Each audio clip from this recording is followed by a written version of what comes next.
नमस्कार। उद्यमिता मित्र बिहार से अमित मधुकर का आप लोगों को बहुत सारा प्रणाम। नमस्कार।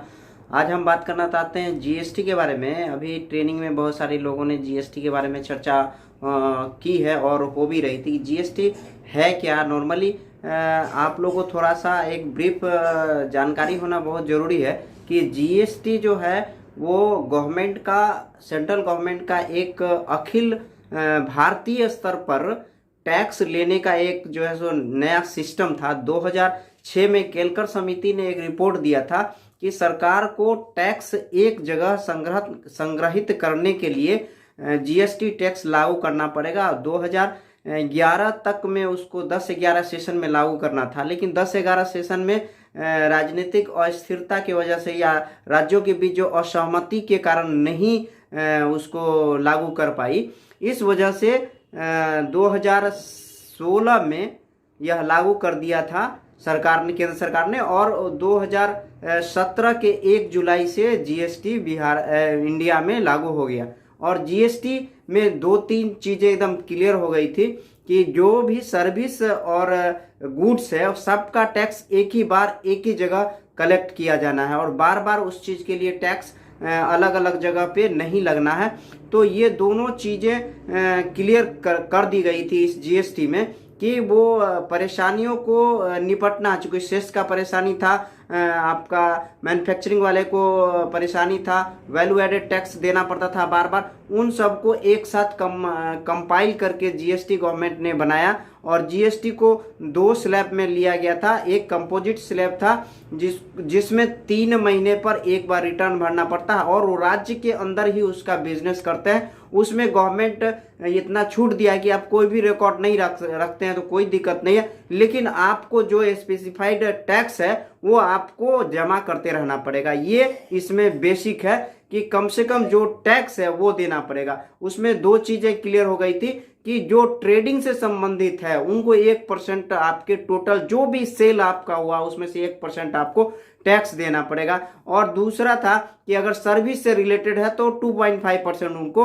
टैक्स देना है जीएसटी के कंपोजिशन जो स्कीम में चल रहे हैं अपना जीएसटी उनके लिए। और ये सबसे बड़ी बात है कि अगर आपका बिजनेस हो रहा है तभी टैक्स देना है, बिजनेस नहीं हो रहा तो आप नील रिटर्न भर के अपना निकल सकते हैं। इसमें बहुत सा कम टैक्स है और फाइन भी बहुत कम है, आप आराम से इसको ले सकते हैं। छोटे बिजनेसमैन के लिए कंपोजिशन जो स्कीम है जीएसटी का बहुत बढ़िया है और ये आसान भी है, हर बिजनेस को सुगम बनाता है। जो भी कोई ट्रेडिंग करता है, अगर आपका सेल जो है 1.5 करोड़ के अंदर आता है तो आप आराम से कंपोजिशन स्कीम में रहें, कोई दिक्कत नहीं है। और जो उससे ज़्यादा के लोग हैं जिनका टर्नओवर ज़्यादा हो जाता है या उसके लिए जो ई कॉमर्स से जुड़े बिजनेस कर रहे हैं, जिनका कंपनी है, इनका टर्नओवर काफ़ी बड़ा है, 1.5 करोड़ से ज़्यादा का है, उन लोगों के लिए मंथली स्कीम लिया जाना चाहिए था। लेकिन मंथली में थोड़ा लफड़ा ये है कि 12 रिटर्न आपको भरना पड़ेगा हर महीने, एक GSTR-1, उसके बाद हर महीने आपको GSTR-3 भी, उसके बाद आपको कंपोजिशन का भी 3 क्वार्टर, कंपोजिशन की तरह 3 क्वार्टर स्कीम का भी रिटर्न भरना पड़ेगा और एक ईयरली रिटर्न भी भरना पड़ेगा। इतना चीज आपको रेगुलर के लिए करना पड़ेगा। और रेगुलर में क्या है कि आप राज्य के बाहर भी बिजनेस कर सकते हैं, कोई दिक्कत नहीं है। और इनपुट क्रेडिट टैक्स भी आप इसमें ले सकते हैं, लेकिन आप इसमें आप बिल जनरेट कर सकते हैं, राज्य के बाहर बेच सकते हैं, ई कॉमर्स का बिजनेस कर सकते हैं, कंपनी चला सकते हैं, यानी सब चीज़ें रेगुलर में सुविधा दी हुई है। लेकिन ये है कि आपका इसका रिटर्न भरना थोड़ा टफ है। लगभग 30 रिटर्न आपको साल में भरना पड़ेगा जीएसटी के रेगुलर केस में। और अगर आपका स्कीम कंपोजिशन है तो उसमें मात्र जो सो हर 3 महीने पर, तो साल में 4 रिटर्न हो गया और एक आपका सालाना रिटर्न है, 5 रिटर्न आपको भरना पड़ेगा। और इन दोनों में जो छोटे बिजनेसमैन हैं जिनको रिकॉर्ड यदा कदा का बिजनेस होता है उनके लिए कंपोजिशन स्कीम बढ़िया है। 1.5 करोड़ के अंदर आपका अगर बिजनेस हो रहा है तो निश्चित रूप से आपको कंपोजिशन स्कीम में ही रखना चाहिए। और आपको अगर रेगुलर में कर दिया, आपको एक क्लियर बात बताना चाहते हैं, जो जीएसटी प्रैक्टिशनर हैं वो मंथली इनकम आपसे जो सर्विस चार्ज 400-500 रुपया जो भी लेते हैं, वो लेने के लिए आपके कंपोजिशन के बिजनेसमैन को भी रेगुलर में डाल देते हैं, ताकि हर महीने उनसे बिजनेस का पैसा सर्विस चार्ज लेते रहे। अगर आपको फील हो रहा है कि मेरा बिजनेस 1.5 करोड़ से कम है और हमारा बिजनेस जो है सो राज्य के अंदर में ही हो रहा है, राज्य से बाहर नहीं जा रहा है, और बहुत सारा हम बिलिंग वगैरह नहीं करते हैं, टैक्स वगैरह का मैटर नहीं बनता है, तो आप कंपोजिशन में चले जाइए। वही सब ये छोटे मोटे उद्यमी योजना वाले लोगों के लिए ये कंपोजिशन स्कीम ही बेहतर है, उसी में आपको जाना चाहिए। लेकिन अगर आपका माल बाहर से आता है, आपको दूसरे जगह राज्यों में माल भेजना पड़ता है, तो ऐसी स्थिति में आपको रेगुलर में जाना पड़ेगा। लेकिन मेरा रिक्वेस्ट रहेगा कि वो जीएसटी प्रैक्टिशनर की बात में मत आइए। वो जीएसटी प्रैक्टिशनर अपनी मर्जी से रेगुलर डाल देते हैं ताकि इन सारे फेतरज में लगे रहे, और इसमें आपका फाइन भी बहुत ज्यादा होता है, और आपका कंपोजिशन में फाइन बहुत कम होता है, नहीं के बराबर फाइन है। और रिकॉर्ड भी रखने की जरूरत नहीं। यही कि थोड़ा आपका जब छोटे स्तर पर बिजनेस करते हैं तो क्या जरूरी है बड़े स्तर पर बात करना, जब बड़े स्तर पर होगा उस समय में हम करवा लेंगे, आपको रेगुलर में चले जाएंगे। तो रेगुलर में जाने में भी कोई दिक्कत है, एक फाइनेंशियल ईयर में मार्च में आप इसको स्विचिंग कर सकते हैं, रेगुलर से कंपोजिशन में, कंपोजिशन से रेगुलर में, वो आपके अंदर में है। आप मार्च में इसको कन्वर्ट कर सकते हैं। मान लेते हैं किसी का बिजनेस जो सो अब बाहर हो रहा है, बिजनेस में दूसरे जगह से खरीद बिक्री की बात हो रही है, जहां इनपुट टैक्स क्रेडिट हो रहा है, हम उसमें इनपुट टैक्स लेना चाह रहे हैं क्रेडिट, तो उसके स्कीम में हमको रेगुलर में जाना पड़ेगा। ई कॉमर्स का कोई मेरा बिजनेस है तो हमको जाना पड़ेगा, कंपनी है तो हमको जाना पड़ेगा। अगर बड़े स्तर पर कोई ऐसा मेरा कारोबार है जिसका हिसाब किताब बहुत लेंथी है, बहुत बड़ा हो जाता है, तो ऐसी स्थिति में हम मंथली रिटर्न भर के और क्वार्टर ये जीएसटीआर 1 जीएसटीआर 3 भी भर के हम आराम से निकाल सकते हैं। लेकिन अगर मेरा बिजनेस छोटा है, उद्यमी सीएम उद्यमी योजना में जिन लोगों का भी जीएसटी है, उन सारे लोगों को अगर जरूरी है जीएसटी रखने का, तो आप निश्चित रूप से कंपोजिशन का रखिए, 3 महीना में रिटर्न भरिए, और 3 महीना बस साल में एक बार एक एनुअल रिटर्न भरना पड़ता है जीएसटीआर 4, उनको भर लीजिए, बस आपका कहानी खत्म।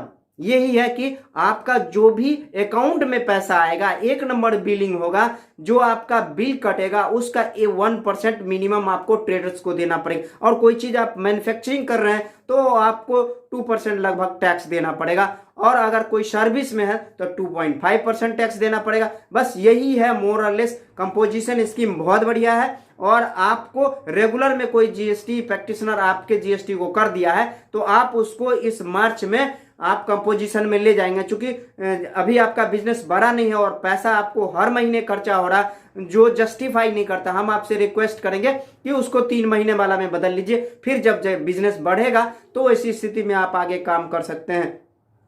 आपका डीपीआर का 2 मिनट में बात करते हैं। डीपीआर का बहुत ज्यादा झंझट हम सुन रहे थे कि हमें इस तरह का डीपीआर बनना है,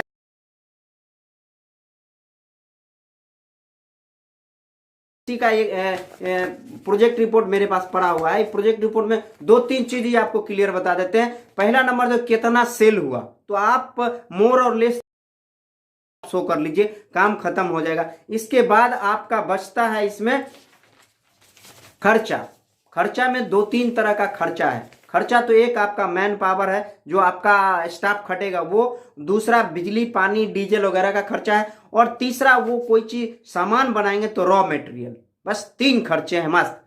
3 खर्चा के बाद कुछ है नहीं। गौर से देख लीजिए, बहुत झंझट नहीं है आपका डीपीआर बनाने में। डीपीआर बनाने के लिए आपका जो ट्रेनर है वो फ्री में बनाएगा, 25,000 रुपया उनको दिया जा रहा है। 25,000 रुपया में 20,000 रुपया आपके खाने और ट्रेनिंग के लिए। आप उनसे पूछिए ना, आप उनको बोलिए कि आपको ये ट्रेन करना आपका दायित्व है, आप मुझे इस चीज को सिखाइए, और आप वहां पर बैठ के उन्हें पेड किया जा रहा है, गवर्नमेंट ने उनको पैसा दिया है, आप उनसे सीखिए, उनको पूछिए कि मुझे डीपीआर यहां पर बनाना सिखा दीजिए। हम क्यों परेशान हों?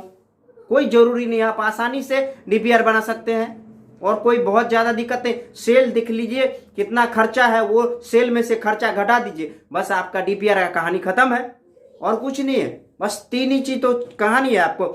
जितना आपका सेल हुआ है उसमें से आपका 3 खर्चे घटा दीजिए। एक तो रॉ मटेरियल का खर्चा, एक बिजली पानी का खर्चा, तीसरा नंबर मजदूर का खर्चा। तीनों का घटा दीजिए, आपका सेल हो गया।